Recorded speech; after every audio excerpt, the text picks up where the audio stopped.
Hi everyone, it's Nicola Burton from The Music Means Business. Today on The Music Reel, I have Manny, Michael and Mark from the Pushworth Group. How are you boys? Thanks. And a very special guest here, I have the National Entertainment Manager from Australian Venue Co. I have Ian Smith with us today. Ian, we are admiring your guitars in the background there. How are you going? Yeah, I just put them up just for you guys, just for a bit of course, you I can't actually play them, but yeah. How are you going with lockdown?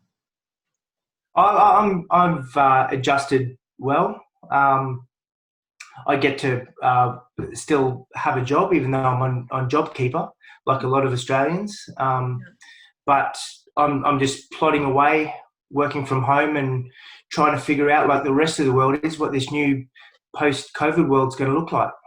So that's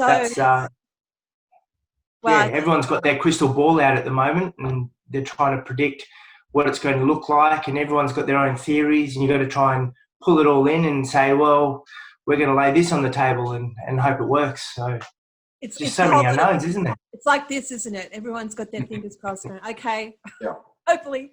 So look, in the middle of March, it was a shock for the travel industry, the hospitality industry, and the live music industry. So from your perspective, what was it like in those last 2 weeks in March?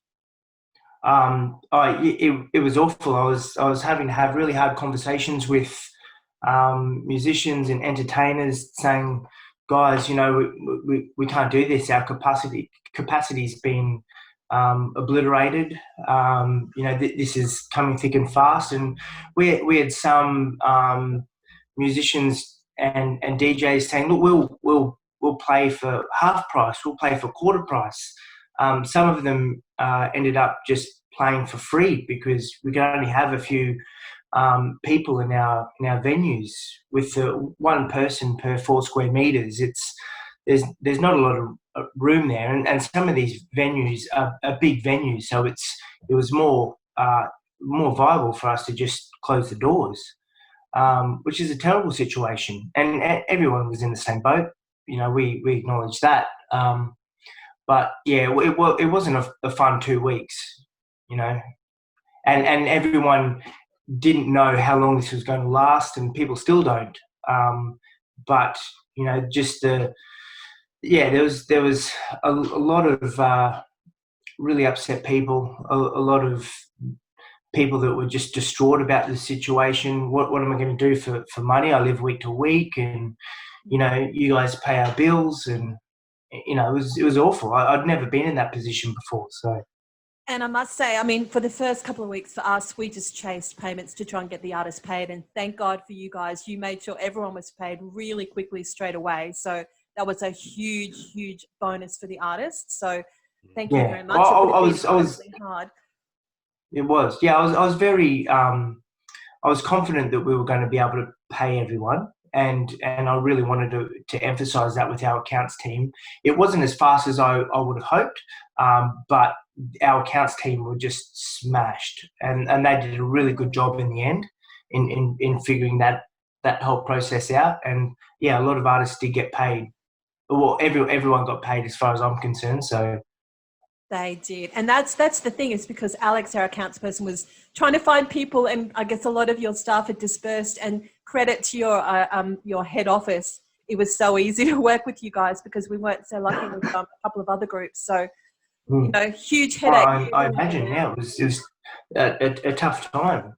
Yeah, God, yeah, boys. Well, my question is, Ian. All right, we've got a pre-COVID era. Now we've got a post-COVID era. The pre-COVID era, we could open our doors. Artists could come into a venue. They could play. They got paid. Post-COVID, it's going to be very interesting. I can really see that. I can see we need to restructure, re-engineer what we're physically doing to accommodate, because we have to be a little bit, how can we say it, economically savvy. Because if the venue's not making money, then the artist can't make any money. So it's a self-fulfilling prophecy. So I guess what's important from our point of view is the needs of what, as a venue booker and as an enterprise, which is obviously sort of equity driven and shareholder driven, that's the economic reality, is that you've got to make money. out of live entertainment. We've got to, obviously, as agents, as managers, etc., we've got to supply you with entertainment of a standard, of course, and these wonderful compliances that we all have to go through these days, which is fair enough, and I totally understand. But your needs, what do you need an artist? So on the one hand, we've got a cover situation where they're there to entertain existing people, but I guess you still need those artists to be self-promoting. And then we've got, obviously our, touring entourage of artists, both international plus local as well. They're a bit more savvy with, promotional premise. They've got a network of people and a team around them. What are your expectations, one, for cover artists, and two, for touring artists? What do you need them to do? No pressure. No. Great question. Well, as you know, from a large enterprise, it's my job to make sure that every dollar we spend, we're getting X amount of dollars return. So there's that on the one hand, and then you've got the entertainers on the other hand that earn a living out of this.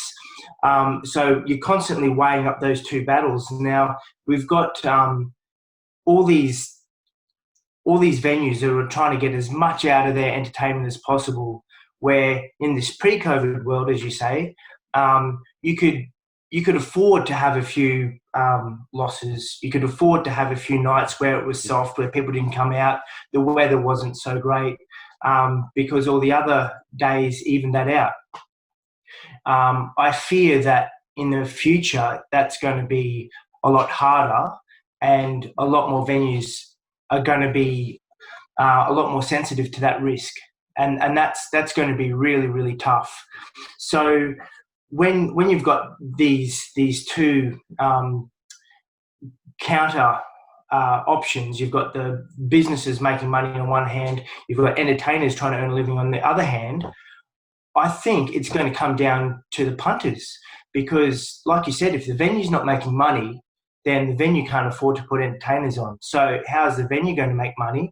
We're going to need consumer confidence to come back into the market faster than anything. And that's my biggest worry, is that will the economy be able to sustain or bounce back or snap back, as the government are talking about. I think it's going to probably be a lot longer than some pundits are suggesting. And as a result, if the punters aren't voting with their wallet, if they're not going out and experiencing live music, if they're going to go, well, we're going to just save money now, we've got our Netflix at home, we're used to being at home, we might go out once a month, that's really going to hurt not only hospitality but live music. So how can we work together to combat that? That's kind of a bit doomsday. I know it's a bit bit of a pessimistic way of looking at it, but I think if you plan for that, then if we all work together, venues, musicians, all the affiliatory components to go with that, production and coordinators and marketing, if everyone works together harder now than before, then we can combat that. I think we can all work together to bring really affordable options back to the market, bring more live music closer to where people live. I think there's a big opportunity there, and that really excites me for both local cover acts that are trying to get money to support their original career, local touring acts. I think there's going to be a really big opportunity for local acts not to just play in the cities around the country and that's it, but there's no reason why all the local venues who are really embracing their community at the moment can't get behind their local acts like it used to be. So everyone is going to have to probably put their ego aside. Every young band wants to be the next Green Day or the next U2 or the next Powderfinger. But and every venue wants to be like the Trifford, or have a really stellar reputation. But I think everyone's just going to have to put their ego aside. I think artist fees are going to have to be reasonable. I think venues are going to have to do more with regards to, like, we can't pay you as much, but look, we'll give you a really nice dinner and some drinks, and maybe we can offer some residencies so you've got some consistency there, and some security there. And you mentioned engagement, Manny. That's really, really important. I think those days of musicians playing in the corner while people are eating and socialising, I can't see that happening for a while. No. The musicians are there to entertain. That's the experience you can't get at home. I mean, you can put on a musician playing on TV and sit on your couch and enjoy it. That's akin to going out and listening to someone in the background. While that's great, and that sets a certain atmosphere sometimes, I think that is going to suffer. So I think a lot of musicians it's going to be incumbent on them to really work with the bar staff, really work with the management of the venue, really interact with the punters that are there and give them what they want. Not, oh, this is what I play and you guys are going to listen to me. It's, look, this is an experience now. You have got off your couch and you've come out to watch us play. You've come out to enjoy the atmosphere that this venue presents. So we're going to make sure that you have a damn good time, so that next week you're going to want to do the same thing. So, and that's, I just come back to teamwork again. That's going to take everyone to be on the same page to be able to execute that, I think. That's right, because what you're talking about is it's like you said, it's team effort, but it's a value offer for the artist to come up with in terms of their music brand and how much that's actually worth in the market, and how the venues can actually leverage that with their marketing so that it's a win-win for everybody. Yes. Yeah. Perfect. So the venue's got to be really across everything. I think a lot of venues in the last 5 to 10 years have been quite lucky, have been maybe a little bit complacent. Most venues you'd call and you'd say, who have you got playing Friday night? If it was just a cover act, most bar staff probably wouldn't know that. And that's just a product of the times, I think. I'd like to see that change. I'd like to see that enthusiasm come back into the bar staff. If the venue is putting their hand in their pocket and saying, we want you to play on Friday night after dinner so people enjoy themselves and want to stick around and have a good time, then everyone has to be engaged with that, including the staff, the security. Everyone's got to want to go there for that reason. So everyone's going to have to work that little bit harder to make sure that the communication's on point, the marketing is on point. Yep. Everyone knows what's going on. It sounds great. That's something that a lot of venues just have bypassed or just ignored in the past. I think if we all get together on that page, the background music, that's all on point. It's a real synergy. It's a real sum of the parts, I think, and that's gonna separate the great venues from the average venues going forward. And separate the great artists from the average artists, yeah. Separating. Cream rises to the top, and I mean, it always does. It's sort of, we're going back to an era now. I mean, we are, I won't call it regressing, but we are going back to an era where every act was great. Every act had really good PA systems, great sound, and it was a little bit more selective as to who venues chose to be representative of their venues. And it's an exciting time. For me, what I'm looking at now is, rather than the music industry being city-centric or valley-centric or inner-city-centric, I think it's going to, I agree with you, it'll regionalise because people just won't have the money to be able to travel into the city. They'll, it's a very good opportunity for musicians and venues on a suburban basis to really capitalise. And that's how it was probably 20 years ago. So, well, I'll leave it. I think Mark's got a question. Oh, sorry, Michael. Yeah, just on the local stuff. Hey, Ian. I think it's a really good opportunity, and the stuff you're saying is stuff that we've been hounding on about to musicians and venues for years and years and years.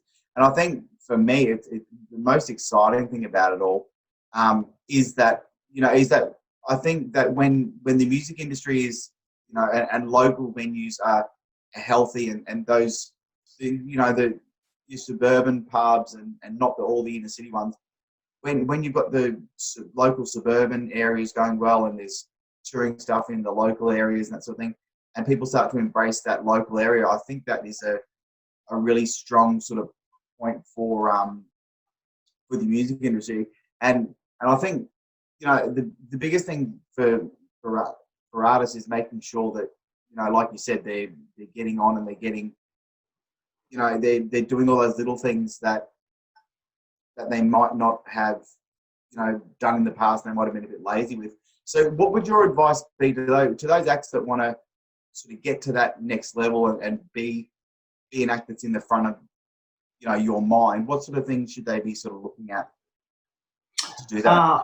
Yeah, really good question. I think just that energy is really important. Now, I'm not talking about performance energy.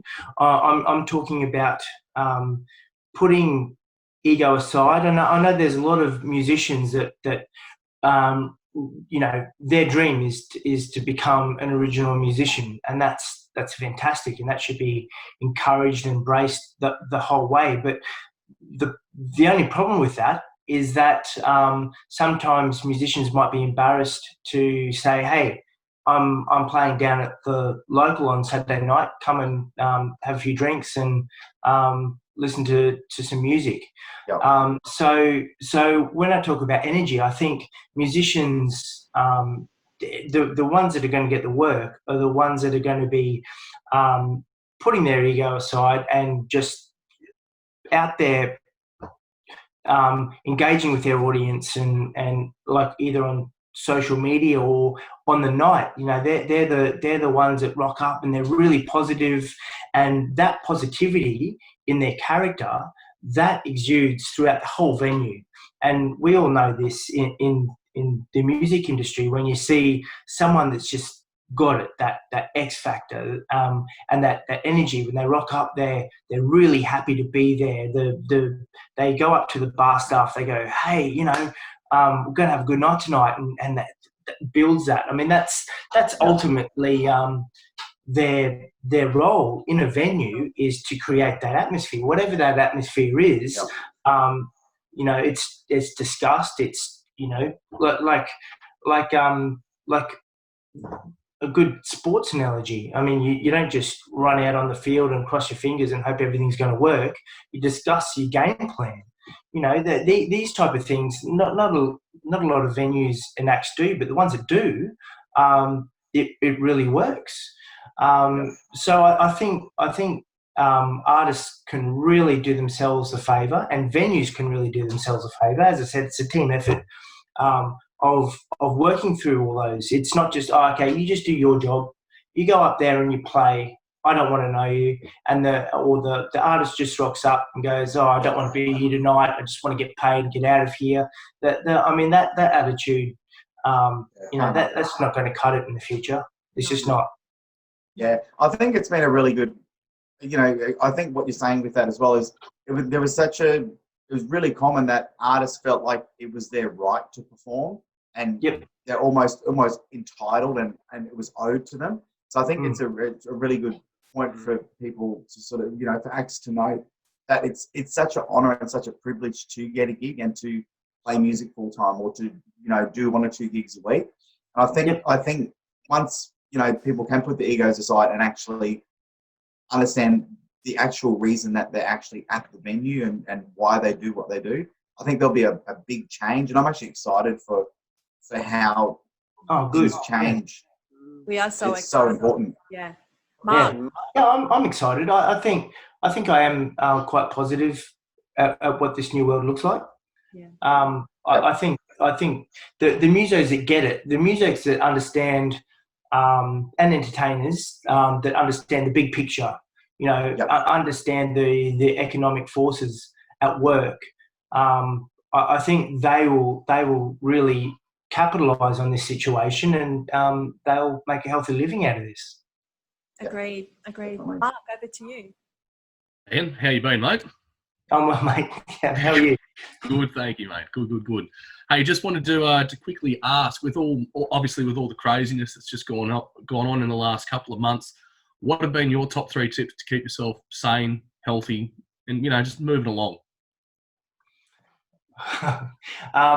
Well, I think it's been really easy to. Are you talking personally or the music business? Yeah. Well, yeah. I mean, my family and I have tried really hard to keep fit throughout this whole thing, because I think it's really easy to just fall back and just stay at home and eat too much. So we've been really proactive at doing that, and I think that's really helped us. I think I've got 2 little kids, and they've been great throughout this whole process. I think a lot of kids have really shown a lot of adults how to deal with this situation, because they have just taken it in their stride. That they've the kids I've seen from sort of age 6 to 15, with their whole schedule being turned upside down with school and everything, they're just shining. I mean, the resilience has come through, and I think a lot of adults have probably not been as resilient. And I'd like to think that those kids are going to be more resilient in the future. But yeah, so for us, it was about eating well and doing a lot of physical activity. We went for a lot of skates. We were fortunate enough to have access to a gym, so we were able to do that. So that was really important. I spent a lot of time upskilling, just learning as much as I could about different things as well. But just going back to my old marketing notes from my degrees and going over and thinking about new ways we can work in this new world. And that's been really good, because sometimes you've got to force yourself to think laterally, and everyone's had that space. So I've done that, and I've played a lot more guitar, which I haven't done in about 10 years. So, and that's definitely kept me sane. Good on you. And it's been great to catch up with you today. I think it's given artists around the country a lot to think about in this post-COVID hospitality world. Things will change, but they will change for the better. And it's time, that's the whole idea behind this initiative, is to get everyone to work on their brand, on their business while we're in lockdown, so that when we're actually released back into the market, we can take it into a whole other level. And I think that's, from your discussion today, I think it's been great for artists to really hear a clear idea and a clear guidance of what to focus on when you actually are ready. I think July, August, to sort of get the artists back happening? Yeah, I think July. Well, we're looking at starting to put some things in the books in July. Great. So, yeah. Excellent. All right, Ian, it's been a pleasure. Thank you so much. Take care until we see you next time. And boys, thank you so much, guys. Real. See you later. Cheers. See you.